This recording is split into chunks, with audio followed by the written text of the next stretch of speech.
If Trump does indeed win, my sense is that the prevailing narrative will be that the Democrats, by embracing more progressive and arguably more controversial policies on various energy, health, constitutional issues, have overreached.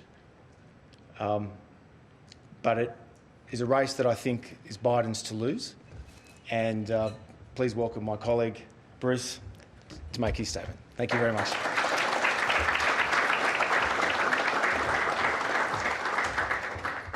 Thank you very much. It's great to see everyone here. Thank you for coming out today for this. I do want to acknowledge the traditional owners of the land on which we meet, the Ngunnawal Nation, and respect to their elders past, present, and emerging. Sabra, thanks to you for chairing. When Sabra's in the chair, I feel really good about things. Morris, thank you. Dignitaries, Tom, great to be with you. I thought it was great when this invitation went out. I went to David Brooks and Mark Shields, but then you got Switzer and me, so I'm sorry about that. I do enjoy these engagements with Tom. We don't always agree, but it's terrific to be able to do so in a collegial manner. There isn't enough of that in this town. There isn't enough of that in Washington. And that when we can come together, so my thanks to Tom and the National Press Club for making this happen. Now, you're aware of my pedigree. I voted for Joe Biden, so please just price that into what I'm going to tell you today about the election. But I also want to say I am a Republican here in Australia.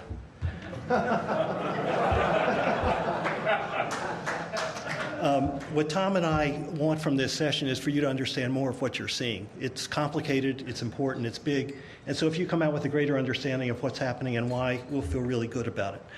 I want to talk about the drivers of the election. I want to go through the Electoral College so you can see actually what is occurring state by state. But first and foremost, as Tom said, a lot of people feel, I certainly feel, this is the election of our lifetimes.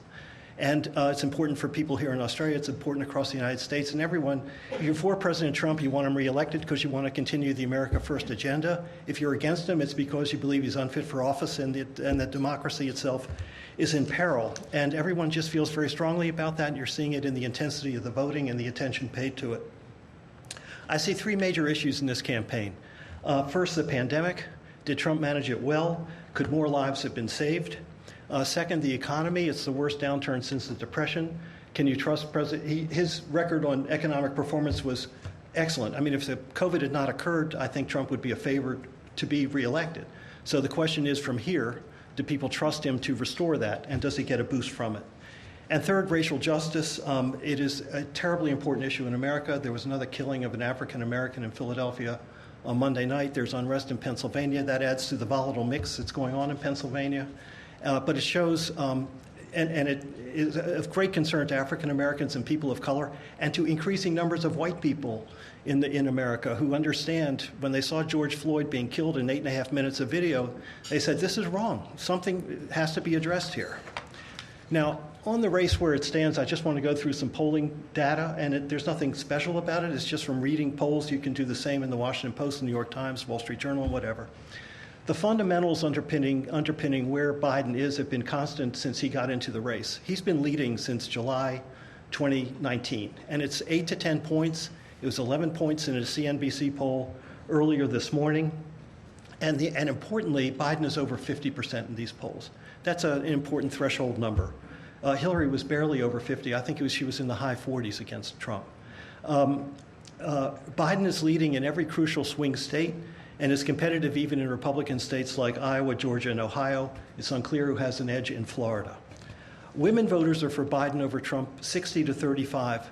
That is 12 points greater than Hillary had among women. Trump and Biden are even with men at about 48%. Trump won men by 11 points in 2016. Among white voters without a college degree, and this is the bedrock of the base, this is what agitates, this is where Trump gets most of his hot blood. Trump is up 23 points with them, but he was up 14 points more with them 4 years ago. Among independent voters, this is the great swing. You know, America's like 40 Democrat, 40 Republican, 20 independent, or some variation of that. Among independent voters, Biden is up 52 to 40, 12 points. But in 2016, Trump won independents by 4 points. Trump is carrying white voters, 52-46, no surprise. But so that's 6 points. In 2016, he won them by 16 points. Among seniors, terribly important constituency. Generally, as you get older, except for me, you vote more conservative. Trump won them by 7 points in 2016, but Biden is up by 5 points with seniors. So you've had a 12-point swing among seniors. As Tom mentioned, well, before I get to that, Trump's approval mark is like 44%. And that absolutely matches, it's a proxy for how he's doing in the polls. The polls are like 51-44, 51-42. That 42 is his approval rating, so it's a very honest representation of where Trump is. At 44%, Trump has never broken 50% approval. And no president has won re-election being under 50% in modern times. 65%, as Tom mentioned, of the country believes America's on the wrong track. That is a really strong indication of how people feel about where the country's going. And it's a classic change question when you want to change the president. 65% wrong direction, and 55% believe the country is worse off today than it was 4 years ago. That's an overall number. On economic performance, 56% believe they're better off economically, but that's just one factor of the country as a whole, and that explains that difference. And finally, to really get on Trump's nerves, at 57%, Obamacare is more popular than Donald Trump. Now, I see three political drivers as to what has led us to this. So when you look at the race, you got to look at, well, okay, yes, Trump can win, but those shifts in the demographics become very, very important. But the first, where we are today is based in part on what happened in 2018 in the congressional midterm elections when Democrats took back the House. And what the voters decided was, okay, you're president, we voted for you, but we're not sure where you're going, we want to put a check on you. So in 2018, what happened was in 31 congressional districts, like seats of parliament here, 31 of them they voted for Trump in 2016, and they voted Democratic in 2018. And that was the shift. And those 31 seats is the margin by which Democrats took back the House of Representatives. So why? Those are suburban seats. I don't know a lot of Australia, but let's take Sydney. It seats a lot like the lower North Shore in the eastern suburbs. So they're moderately conservative seats, relatively okay economically, and they care about the character of the person in office. They care about guns. They care about children being separated from their parents at the border on a harsh immigration policy. And they care about how this president is acting in office. And so they just want to say, okay, you're president, that's fine, but we want to watch you. The second factor that got us here is that Democrats are united first and foremost on getting Trump out of office. This was the highest priority. If ideology had been the highest priority, Bernie Sanders would be the nominee, Elizabeth Warren would be the nominee. But what happened as they went through the primary process, the get Trump out was always higher than where the party is going. And so that explains why they ultimately settled on Joe Biden. I thought it could be Kamala Harris. She didn't last very long. Pete Buttigieg, Amy Klobuchar, even Michael Bloomberg. You know, Democrats were searching for the person who would get him out. And it was Biden. And it was rock solid for Biden towards the end of that process. The third factor that brings us here is that Trump's popularity, as I said, his base is 40 to 45%. It hasn't gone down, but it hasn't gone up. And he's been unable to grow it. And that is a real frustration in his ability. It's an impediment. It's headwinds, big headwinds, as he goes into this election. So the bottom line from all these factors, what does this election look like? It looks like a referendum on Trump, more than anything else. And how he's faced the pandemic, is he fit for office? Trump wants to turn it into a choice election between him and the radical, anarchist, socialist, left-wing Joe Biden. That's what he really wants. He would have loved it if Bernie had won he couldn't wait to run against Bernie Sanders. He really lamented, and he's still on the campaign trail. He says, Bernie, he was forced out unnecessarily. And so the election is going to be decided on turnout.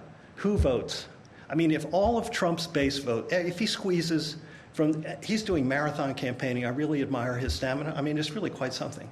He's doing marathon campaigning. If he squeezes every single vote out of his support, his base, and 10% of the Biden supporters stay home, yes, Trump can win the election. Now, in these last few days, where is Biden weak and where's Trump weak? Biden is weak. He has a lackluster presence. He has like zero charisma, right? There comes a time when history meets a man in this case, a person meets the moment. Well, in a COVID environment, to be a little protected kind of works. But he has no presence, very little charisma, and very little enthusiasm for him. You ask Trump supporters, are you very enthusiastic? 90% say yes. You ask Biden supporters, are you very enthusiastic? 50% say yes. But they are 90% determined to get Trump out of office. So the question is that gap between enthusiasm for Biden and determination to get rid of Trump, can that be bridged in who turns out to vote? That's a key. Biden has, as Tom generously said, senior moments in the campaign, and so it raises questions about his age, and is he able? There's a weak vote for Hispanics right now among Democrats. This is very important in Florida, Texas, and Arizona. Why do Hispanics have reservations? You think because of the wall and immigration, they'd be red hot for Biden. But there are socially conservative values in that community, among many in that community, and many of them came from dictatorships in Cuba, Nicaragua, and Venezuela. And Trump is against those dictatorships, and that is very, very important, particularly in Florida with the Cuban population. Remember, Obama opened relations with Cuba, right? Biden can be pinned on being too soft on law and order. And again, this Philadelphia situation, there were riots in Philadelphia. It's, again, very volatile in that state. And on oil and fracking and clean energy, Trump nabbed him in the second debate on that issue. Where do you stand? Are you going to put an industry important to Pennsylvania out of business? Now, so where is Trump weak in these last few days? Well, it's COVID. I mean, there are 225,000 dead Americans. If you had told me in January that by October there would be 225,000 dead Americans, I would have said, well, that means there was a nuclear event in the United States that took out so many people. And it is just staggering. I mean, if it's the equivalent of 70 World Trade Center attacks, one every 4 days. And that is just enormous. It doesn't just go away like magic. Second, the White House is the most secure building in Washington. If you can't protect the White House, and you can't protect your wife, and you can't protect your son, and you're running the virus and you can't protect yourself, how can you protect America? And I think that is a very potent issue. There are tens of millions of people hurting economically, and there's no job keeper or job seeker to cushion that. And Trump, again, can't seem to expand his base. So he's being forced to go. He shouldn't have to go to Georgia, but he's going to Georgia. He's going to other states that are safe, Iowa. So in historical, so that's sort of the state of play and the landscape. So, but in historical terms, which I like to think about from time to time, why is this election, where does this election fit in historical terms? There have been two presidents since Roosevelt who have not been reelected. 1980, Jimmy Carter, he suffered the Iran hostage crisis. This is when Ayatollah Khomeini came into Iran, they seized the embassy. 52 Americans, I believe, were taken hostage. They were held for 444 days. It was a humiliation for the United States. It coincided with an Arab oil embargo, and it also coincided with, which triggered a terrible recession. So Carter was not reelected. George H.W. Bush, 1992. Here's the hero of the first Gulf War, one of the greatest American military victories in history. And he managed successfully the end of the Cold War. What happened? Another recession. That recession ultimately was the one that Paul Keating told us we had to have. And it ate up the middle class in America. That's where Jim Carville said, was the economy stupid? And stupid won, and Bush was beaten by Bill Clinton. So what's the lesson? Presidents are hired and paid to meet the crises of the moment. When a president fails to meet a crisis, is overwhelmed by a crisis, that's a ripe condition to change the president. And I think that's where we are here. As a former great Prime Minister of Australia would say, who do you trust to see you through the next 4 years? And I think that is driving a lot of the ballot decision. I think these coming days will be among the most tense in America since 9/11. And I think it's really a very serious situation. And I think everyone is heavily invested in this election. With that, I want to talk to the Electoral College for 2 minutes. So if we could have, please, up the 2016. Can I go over here, Sam? Is that okay? Yeah. Okay. Stick to the podium. I'll stick to it. I'm sorry. This is the 2016 Electoral College. Trump loves this map. I mean, it's really a great map for him. And he won the Electoral College because of those red states, if you know American geography, Pennsylvania, Michigan, and Wisconsin. And then he carried all the other states. Those are the big battlegrounds. The Electoral College, what composes the Electoral College? This is where I loved Hamilton the musical, but God, Federalist number 68, we really got to address at some point.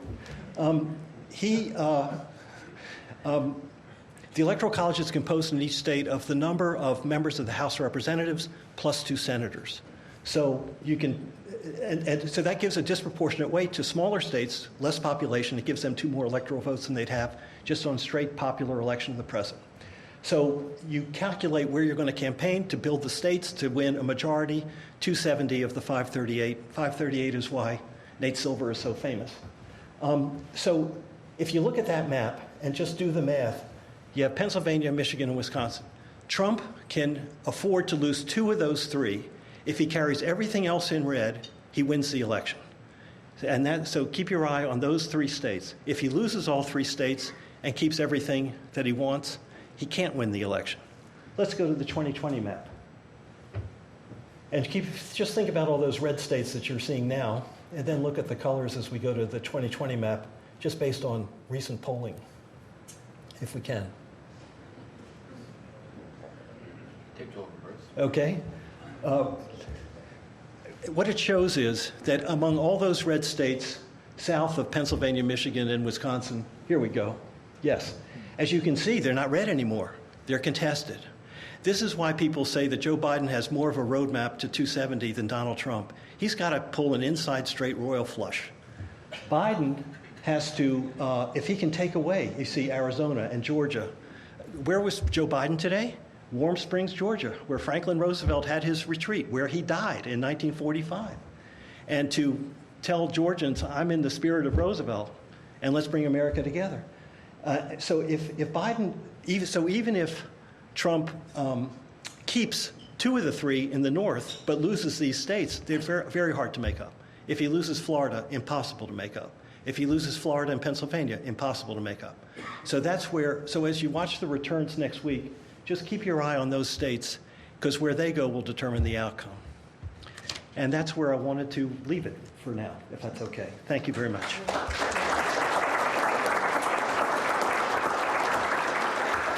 Well, we're just going to chew the fat for a bit, and then I'll throw it open to questions on the floor.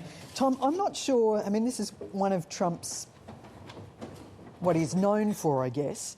He wasn't so clear on the Iraq War before the Iraq War. He's pretty much a chameleon. I think he actually advocated war in Iraq in his book. And it's only after when Mission Accomplished happened, when it was clear that it hadn't been accomplished, that he came out and then said he was against it. Do you think, I mean, and, you know, New York Times or one of the papers has calculated how many times he's actually lied in the last 4 years. A lot of people still see through that doesn't count. Why is it? Are they just so rusted onto the fact that he's just shaken up the establishment so much, and he promised to do that they're just clinging to that? What's his appeal? Why does he continue in large swathes of America to capture people? Well, there's no question that he has won a lot of a record-breaking amount of Pinocchios that the Washington Post give out. He does lie a lot.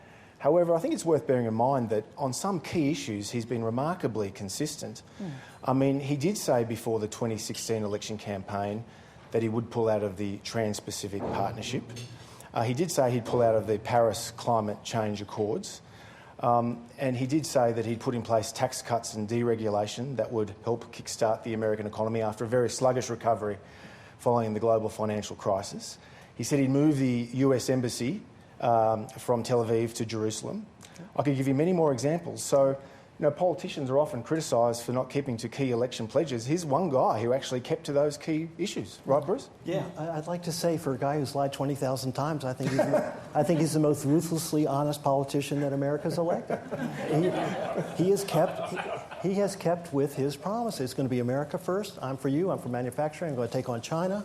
I'm going to get us out of all these institutions, the internationalist institutions, no free trade agreements, no Paris Climate Accords, WTO, World Health Organization, pandemic, no pandemic, out of the World Health Organization. So he has stuck to his, and they love it. And so that is the secret to his cementing his base. These are frustrated people, flyover country. They were ignored, left behind by globalization, and they want some equity, and he gives it to them. And he is, I think, the most ruthlessly honest politician we've seen. Now, I'm going to ask both of you, but I don't want the answer now. We'll come back to it at the end, who you actually think's going to win next week. Okay. I know that a lot of people are having conniptions about this. Yeah. William Galston, a former Clinton advisor, this morning said he is beginning to feel rather queasy that Biden's going to get across the line because he thinks that the polls are probably 2 to 3% over what his actual polling is. Do you think the pollsters have got it right at this stage? Pollsters I've talked to, Charlie Cook among them, believe at the national level the pollsters got it right. It was within a point nationally where Hillary and Trump were. At the state level, particularly those 3 states, Pennsylvania, Michigan, and Wisconsin, they undercounted white working class men, and they missed it. Although missing it, it was 77,000 votes out of 8 million, so less than 1%, but they missed it. They believe they corrected for it. There was an interesting piece in the Times, or no, we were at Axios this morning, somewhere, where if you adjust the polls for the error margins in those swing states today, Biden is still ahead. So in other words, there's a cushion. The cushion is bigger than the error. And so that gives, some hope as far as where this is going. Is there going to be, if Trump loses, will the transition be peaceful, given that he's sort of left that question open? Well, look, I'd refer to a column in, of all places, the New York Times, which is no fan of Donald Trump, and they make the point that Trump lacks popularity and political skill, that he faces an unremittingly hostile press, that Silicon Valley is more likely to censor him than to support him in a constitutional crisis. His Supreme Court appointees have already ruled against him. He's been constantly at war with his own CIA and FBI. So taken together, I don't know if that's a really good ground for Trump to play hardball. I think this election actually is, in many respects, more complicated than others in the sense that because we're in a pandemic, there'll be a much higher percentage of votes that come either via early voting, pre-poll voting, or what the Americans call mail-in ballots, what we call postal voting. So in 2016, 25% of the American electorate came via pre-polls or postal votes. This time it's likely to be as high as 50%. Now remember, in some states, they don't count all of those votes until days and possibly weeks afterwards. So it's quite conceivable that on the day of the election, this time next week, Trump, because Republicans are more likely to turn out on the day, he may actually do very well in some of these key battleground states, and he may even rush to judgment and claim victory. And then the Democrat votes come in later. That's a real possibility, and that could throw the system into works. And remember, we're talking about a very polarising country, and prudence and compromise are a very short supply, and that could make a bad situation worse. Yes. There are, I think, something like 1,600 private militia in the United States. Oh, I'm sure. Do you have fears, Bruce? I do, just because, again, this unease, this tension in the country. You saw it with the governor of Michigan when that state was locked down, and some militias got angry. Remember the pictures of them storming the Capitol, state capitol in Lansing, standing outside the legislative chamber with guns? That's quite a moment. And the FBI ultimately found a plot and made some arrests of people who were plotting to kidnap and kill the governor. And that's not the America that people know, or that we know. Whoever is president next week, as you pointed out, Tom, it's toxic hyperpartisanship. Whoever wins, are they able to take the heat out of this? Can America be healed? Well, I think a lot depends on the results of the other races that are taking place, most notably in the congressional races. So the House of Representatives is more than likely going to stay Democratic. I take the view that Biden's more likely to win the presidency. What's going to happen to the Senate, where the Republicans do hold more or less a 53-47 lead? Now, there are, I think, 8 very competitive Republican Senate seats. And when the Republicans are vulnerable in Senate seats in South Carolina, it's Lindsey Graham's seat. In Arizona, John McCain's old seat. This is the seat of Barry Goldwater, the patron saint of American conservatives. I think he'd vote for Trump. For Biden. I mean, there you go. But I think that if the Republicans are on the edge in those Republican Senate seats, then you'd have to think the Democrats would have a decent chance of gaining the Senate. Now, bear in mind, when Barack Obama won power in 2008, he also had the House and the Senate, and they were still very polarising times. But if the Democrats get a majority in the Senate, it's quite conceivable, and they've already flagged this, that they may well get rid of the 60-vote filibuster, the legislative filibuster, which encourages the need to compromise with any legislative minority. And if that happened, then the Democrats would be able to put in place a lot of their pent-up progressive ambitions. That may be a good thing for the left of the American political spectrum, but it would just roil the right-wing minority. On this issue of unity, I was really impressed with Jacinda Ardern. She wins a thumping majority, doesn't need to have a coalition government. And she said, I want to govern for all New Zealanders. The Biden people paid attention to that. And his closing argument is going to be, and he said it in the debate, I'm running to be the American president. And even if you don't vote for me, I'm going to go to work for you. So it's going to take that's a start. There is a hell of a lot of work to do. But I would distinguish myself from Bruce on this key question. I do think the centre of gravity within the Democratic Party has become more progressive and shifted to, in the American terms, in a left direction. So you see this on a wide range of public policy issues. Yes, you have the establishment wing of the Democratic Party, and of course Silicon Valley and Wall Street have outfunded the Republicans. They're supporting the Democrats by a significant margin. But the grassroots of the Democratic Party, those folks who support people like Bernie Sanders, if they see the Democrats holding the House, the Senate and the White House, they will push it hard. And who can blame them? No, they will push it hard, and that's what they should do. But the fact is they will control the House because of the moderates that were elected in 2018, and there will be 5 to 10 more in 2020. And the senators who win in South Carolina, these are no raving, radicals. Mm-hmm. So, but anyway, that tension is going to erupt in the Democratic Party, no question. I want to look at this region and what both a Trump re-election and what a Biden victory would look like for Australia in this region. Do you think whoever wins, China's going to test their resolve within the first 6 months? I think Trump is going to test China's resolve. I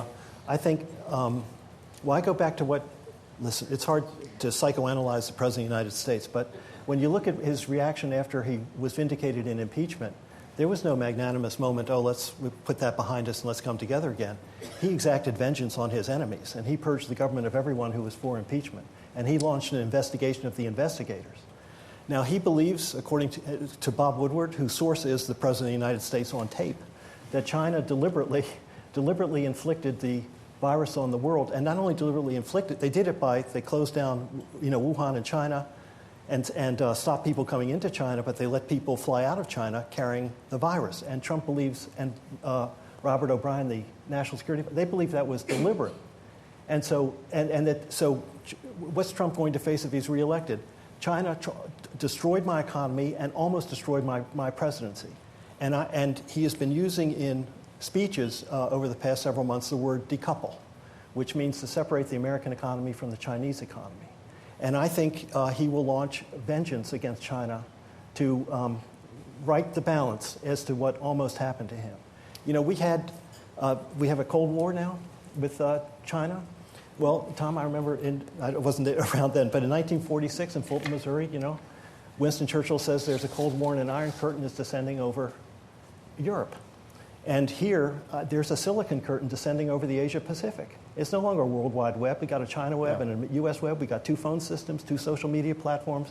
And the weapons aren't missiles facing each other. They're cyber terror capabilities. And this is what we are facing. And I think, so to answer your question, Australia's going to have to think long and hard about the consequences if these fears are realized, and they have to think long and hard about them anyway. But that's the direction, unfortunately, I see it coming. I think one of the problems is, Sabra, we've been living in the unipolar world since the end of the Cold War, where the United States has been the global superpower.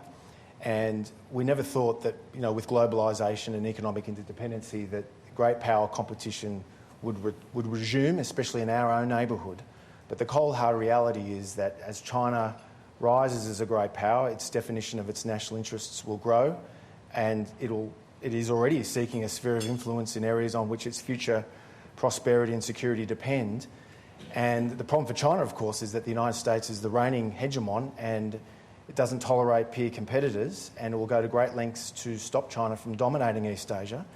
And many countries in the region that have very close trade relations with China on the one hand, but very close security ties with America, is left with this dilemma. So I think that whoever wins next week, that security competition between China and America will still intensify, and we have to work out how we keep riding these two horses simultaneously, which is a very difficult diplomatic task. 20 seconds on Biden. I think Trump absolutely identified the key structural issues in the relationship, so the question is how you deal with them. I think Biden will be much more multilateral, come with the allies in Asia, Japan, South Korea, Australia, and Europe, and you have more leverage if the Western world is united in a common agenda than just a Trump-Xi, U.S.-China food fight, trade war, tariffs. So that's how I see. So I see Biden being more multilateral on the same issues, but more multilateral, so more diplomacy. Not sure, whoever is more successful, that's to be seen. All right, we're going to take some questions from the floor. Mark Kenny.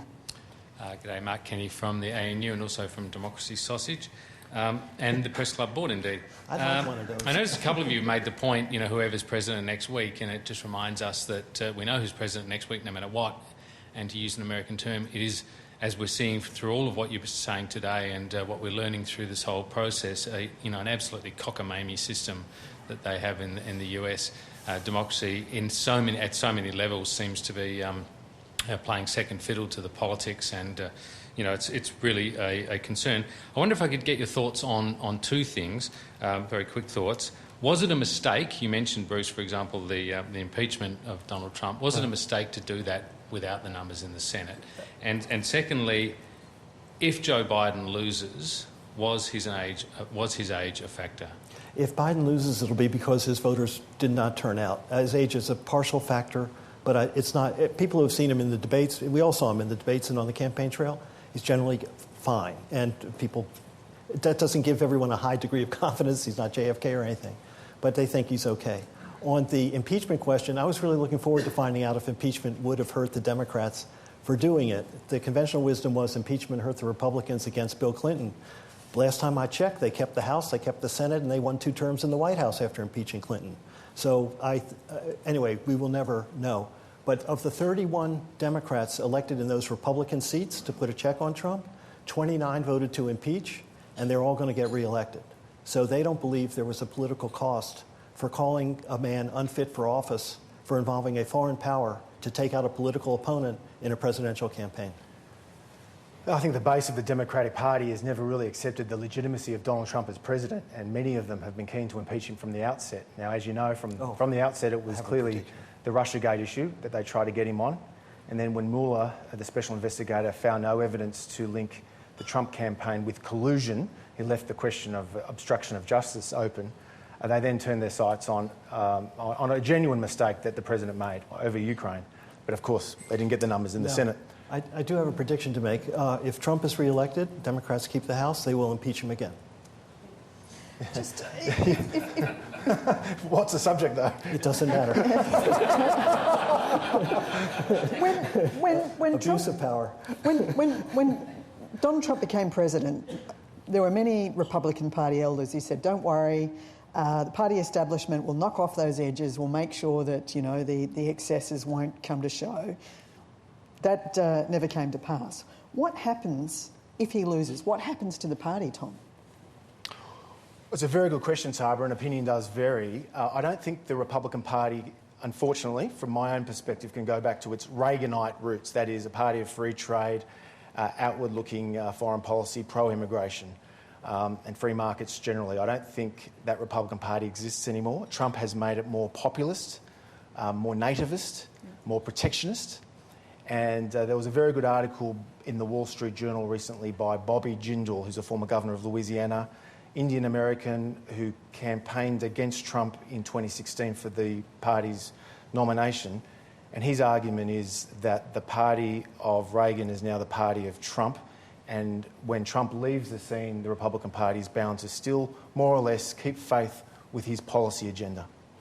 It'll take several elections to get, if Trump loses, to minimize the Trumpism factors, maximize the reconfigured Reaganism factors.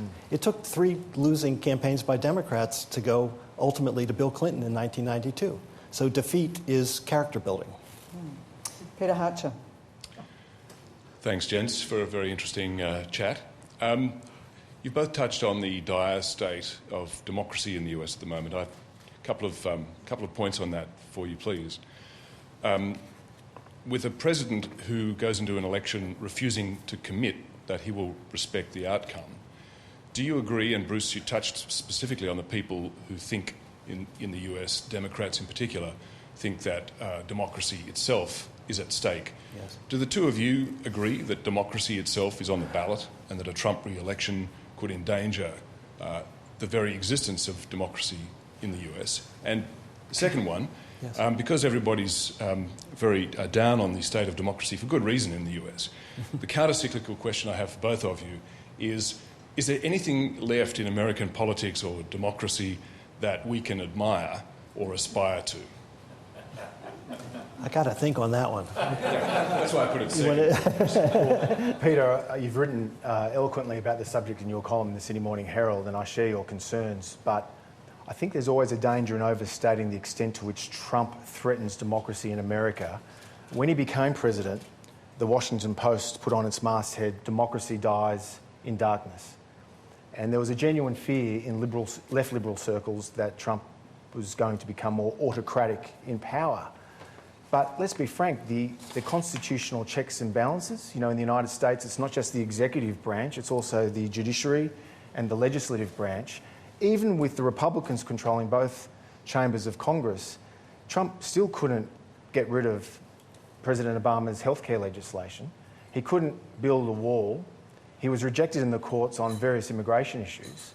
So I think the checks and balances in the United States has actually restrained Trump for now. As for confidence in democracy, I think, again, you're right to be concerned, but remember, at the last election, 2016, I think something like 137 million people turned out to vote. By most accounts, the logic is about 150, 160 million people will vote. And if a lot of them are millennials and Generation Z or Generation Z Americans, doesn't that augur well for American democracy, that you have a big turnout election? I think a lot of people are worried about the corrosion of those checks and balances in the institutions. And just a couple of examples. When there was the unrest in Lafayette Square, just north of the White House, in the Black Lives Matter moments, and the president strides out of the White House, and his military commanders are behind him. And that had not happened before. And the chairman of the Joint Chiefs of Staff felt impelled to apologize for that it was not the right thing to do. When he uses his own Justice Department as his personal law firm in a sexual assault case in New York City because of an act that was done long before he became president. I mean, there's a corruption here. And so that is... after 4 more years, what will we see? And I think people are afraid for the worst. On American democracy, I do think that most people do agree this is not who we are and we can do better. I think there's going to be a lot of effort just in local communities. Okay, Washington is dead, but locally where I live, I can make a difference there, and I think things will spring up. Peter, with respect to your other question, as an historian, you'll know that every time America's had a major crisis, so you think of the Civil War in the 1860s, the Great Depression in the 1930s, Pearl Harbor and World War II, and what I talked about earlier briefly, late 60s with Vietnam and the race riots, and even with Watergate in the mid-1970s. Every time the critics give America the kiss of death, it amounts to mouth-to-mouth resuscitation. She revives and bounces back with tremendous force. As someone who's a great admirer of America, I'm not so confident they have that ability. Now, I think America will still be a powerful nation. It's got the world's reserve currency. It's got the envy of the world when it comes to higher education with its Ivy League institutions. Shale gas revolution means that America is on the cusp, if not already, energy independent for the first time since the OPEC oil crisis in the 1970s, whereas China is very dependent on fossil fuels. And the other thing to bear in mind is that American demography is going in the right direction, whereas it's going backwards in China. So I think there are grounds to have some faith in America. But as I said before, I'm not as confident as I was with respect to those other crises. If Donald Trump is re-elected, what happens to the fabric of American society? It's been really the tension there at the moment, and the Black Lives Matter protests that we've seen recently. What happens? I think it was Noel Pearson, but I haven't been able to tie the quote to Noel Pearson, but I admire the quote so much. People have 2 buttons on. They got a good button and a bad button. And leaders know which one to push given their interests. And I just hope our leaders keep pushing good buttons, and that will ultimately enable people to transcend these very raw, very ugly, hyper-partisan feelings that they have. But, Sabra, there is more wrong with America than Donald Trump. I mean, there is. I mean, the polarisation goes both ways. Yeah, sure. And, Nancy Anti-Trump? Pelosi, who's the Speaker of the House, a veteran Democratic legislator from San Francisco, she tore up the President's speech in the State of Union address earlier this year. If you wear a MAGA cap, a Make America Great Again cap, you're more than likely going to be denounced as a racist, as a child was when he attended a pro-life rally earlier last year. Maxine Waters, a veteran legislator, a Democrat congresswoman from California, has called on people to harass and intimidate and bully and target Trump officials, whether they're at restaurants or at gas stations or outside their home. Now, I say all this as someone who's critical of Trump. He's made a bad situation worse. But as I say, the polarisation does go both ways. He has made things worse. I mean, it was gobsmacking, was it not, for him to say of the Proud Boys, Sure. stand back, stand ready, and then he said he didn't know who they were. Of course. I mean, Look, I'm not excusing that. Yeah. But I'm simply saying that, that quote I mentioned at the beginning of our segment by Robert Gates, saying that the greatest national security threat to the United States is the political polarisation in Washington. He made those remarks in 2013. This goes beyond one particular party. Now, he's saying things that a president has never said before, and it leads to an environment where Democrats can say things they've never said before. Sure. So we really are, it's in a terrible way. And it needs some leadership to get out of it. Yeah, and Bruce, just on that point with Nancy Pelosi. Yeah.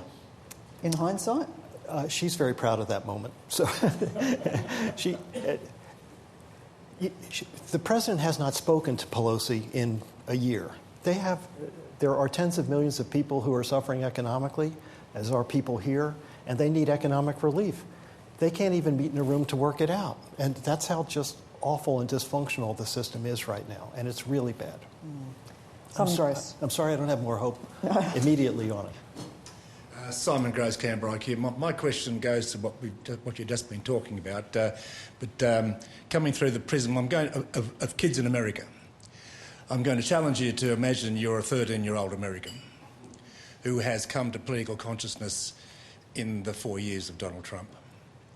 And so Donald Trump's the role model for a president in the US. And so what do you think their brains are going to be doing with all this stuff? Both the role of president, the persona of president, and this issue about democracy. Should it be an issue? That's exactly why those suburban districts flipped Democratic, because mothers did not like their kids watching television and being terrified of what their kids were hearing from the President of the United States or on social media and reading his tweets. So there is a reaction against it, but what you point out is absolutely right. Is Trump, for a generation just emerging, this is what a president looks like. For the generation before that was emerging, well, Barack Obama was what a president looked like. So, yeah. Yeah, Trump's polarising style of politics clearly resonates with his base, but as Bruce said, it's clearly aggravated the sensibilities of many suburban college-educated voters, especially women, for the reasons that Bruce mentioned. And they held their nose in 2016 to vote against Hillary Clinton or stayed home. My sense is, from what I can tell, a lot of them will turn out to vote against Donald Trump or stay home, which also hurts him. Tom Connell. Tom Connell, Sky News. Just wanted to reflect on the two candidates. So we look at Joe Biden. Look, I'm still a relatively young whippersnapper. I won't talk about his age. But he's clearly not the candidate he might have been once upon a time. No, he was, and he lost. Well, there's that too. Twice. If the Democrats are so desperate to get out Donald Trump, yes, and yet this party machine spits out Joe Biden, what does it say about that? For Donald Trump, I mean, how does he just get away with so much, I suppose? Yes, COVID swamped the election campaign, but it's astonishing what we're not talking about. Is it the media calling the horse race and saying, well, that won't lose him Trump supporters? Is it the Republicans holding their nose while he gets things such as the Supreme Court? Is it the Democrats going off a bit too early on impeachment? What do you think about that? Well, the selection of both candidates for president, I think, is a real indictment on America. and the political process. Biden, in fairness to him, is a great political comeback fighter. At the beginning of the year, the overwhelming consensus was that he was finished. I think he finished 5th in Iowa, 4th in New Hampshire. Now, usually you have to win one of those or perform very well in those primaries or caucuses if you're going to win your party's nomination. And the overwhelming consensus was that Bernie Sanders would win the nomination in February. But the party coalesced around Biden because they were desperate for the reasons that Bruce mentioned earlier. Trump would have a field day with Bernie Sanders, probably, but not definitely. On Trump, look, we were saying this 4 years ago, don't underestimate his amazing ability to tap into legitimate grievances of a lot of folks who have been displaced by globalisation, technological change. These are folks who have experienced widening income inequality. I mean, we complain about wage inequality in this country. The Productivity Commission report 2 years ago showed there's been, all things considered, very little wage inequality compared to the United States and Britain and many parts of Europe. It's chalk and cheese. So Trump tapped into these anxieties and also the endless wars. I mean, Iraq was a debacle. Trump claims he supported it before, but that's really not the point. He's prosecuted a campaign against both sides of politics, both the Republican establishment and the Democratic Party. And that's how he's resonated with a lot of folks who feel so displeased and disgusted with an establishment on both sides of politics. It's always interesting, Tom, when you change presidents as to what the American people are doing. So after Nixon, you had Jimmy Carter, very clean-skinned governor, religious from a small state in Georgia. After George W. Bush, you had Barack Obama, anti-war, progressive, a complete shift. So who's the anti-Trump? At first, I thought it'd be someone like Kamala Harris or Pete Buttigieg or someone like that. But in a COVID time, it comes down to someone that you can trust to handle these things. And so his experience, his belief in science, he conveys, I know, I've done this job, I know this job, we're hurting, you can trust me, I will deliver. That becomes very powerful to coincide with the drive to replace Trump. Tim Shaw. Thanks, Sabra. Tim Shaw, Director of the National Press Club. Gentlemen, thank you so much. We need to talk about media coverage of the US elections 2020. We've heard the President refer to the lamestream media. We've heard about fake news. Let's go back to 2008 when the Obama campaign nationally embraced that yes we can social media movement. Please try and project what it's going to be like over the next 6 to 7 days. That last debate was certainly more coherent than the first. But I want you to comment, if you can, about President Trump's reference to Rupert Murdoch. There's only one Rupert. And in the room was Prime Minister Malcolm Turnbull, and we've got a former Prime Minister of Australia, Kevin Rudd, wanting a royal commission into the conduct of the Murdoch media. I'd like you to tell us who's providing, in your view, the best or balanced coverage of the US election, and how are they achieving that? It's a great question. I'm not going to fall for it. I'm sorry, I can't do that. This is the National Press Club of Australia. This is the National Press Club of Australia. Yeah. Everyone's entitled to their own media. And sometimes they're even entitled to their own facts. So that's okay. What happened, though, more seriously, on Trump, where a line was crossed, was to call the media the enemy of the people. Stalin called the media the enemy of the people. And you can't have that in a democracy. Either it serves a purpose. It is protected by the First Amendment. It makes democracy function. And we can't go down this road anymore. Now, that road will end if he is defeated. But if he's still in office, that road's going to be pursued some more. But isn't his Twitter account the media? He has a right to his Twitter account. And many people follow because they just want to know what he's saying, not because they're Trump supporters. That's okay. But you can't demonize an institution that is so important to the functioning of a democracy that distinguishes us from China, from Russia, from Turkey, Iran. You can't do that. And so that's what we're for. Yeah. Well, look, some commentators actually claim that the media in 2015, 2016, by giving him so much airplay, actually helped him. I mean, Michael Moore, for example, among others, makes a point that the media was his best friend by attacking him and giving his views more play. In the eyes of the people who eventually voted for him, they felt that if the liberal media, left liberal media, hates this guy, he must be a good bloke. That's the logic. But look, I think objective journalism pretty much has always been a misnomer, because every day, every decision, journalists and editors make subjective judgments. They make decisions and they choose guests in a certain way. But it's clearly, with the digital evolution of the media, particularly in the United States, partisan media has become more pronounced. I think Fox News obviously gets a lot of criticism. Yeah. And quite understandably, it does run Why? a biased... Well, it runs a biased network. Although, having said that, some of their shows, like Chris Wallace's program on Sunday mornings, which I always watch or listen to, he's very professional. He was the first moderator of the debate that Trump did not like. A lot of his guests are Democrats, Republicans, Liberals and Conservatives. So there are some good shows on Fox.